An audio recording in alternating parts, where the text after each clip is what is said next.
A wani zamani can baya mai tsayi an yi wani sarki wato ana kiransa da suna sarki Jazbana.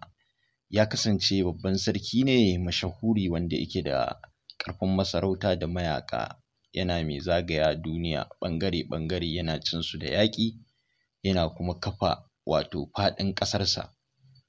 Ya kama ƙasashe da dama da suka dawo ƙarƙashin mulkinsa, sai dai wata ƙasa ce ko wani birni guda ɗaya mai suna Darul Salam wanda ya gagare shi kamawa.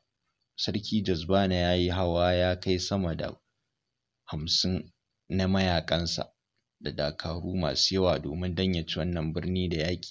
Amma duk lokacin da ya je wannan birni sai ya tarar da birnin ya ɓata ɓat sama ko ƙasa, ya neme shi ya rasa.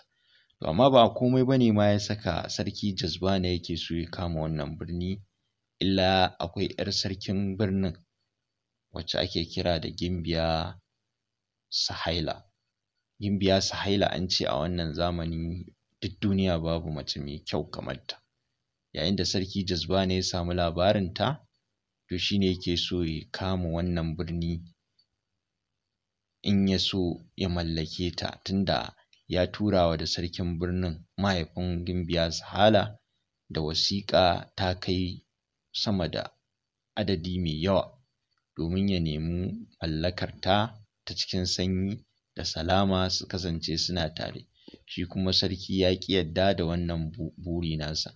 Don haka sarki Jazbana yake so ya kama wannan birni, ya ƙwace wannan yarinya ya mallake ta ta ƙarfi, tunda duk duniya a yanzu babu mai kyanta.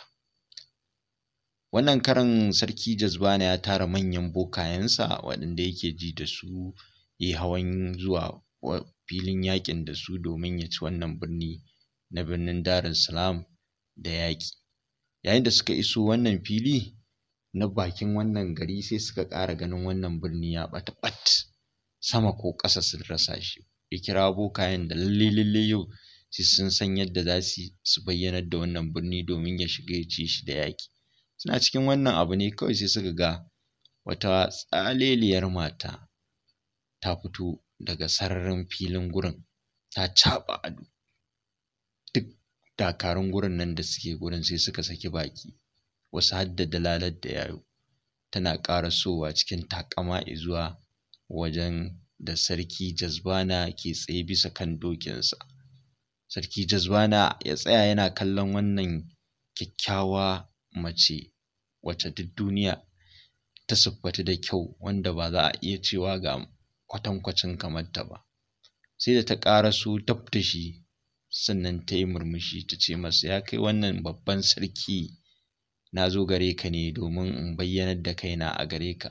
Na samun labari da saƙonka cewar kana da burin da muradin ka mallake ni, na zamo matarka. To don haka shi yasa sai na kawo kaina cikin salin alin ba tare da an zub da jini ba, ka mallake ni cikin sauƙi.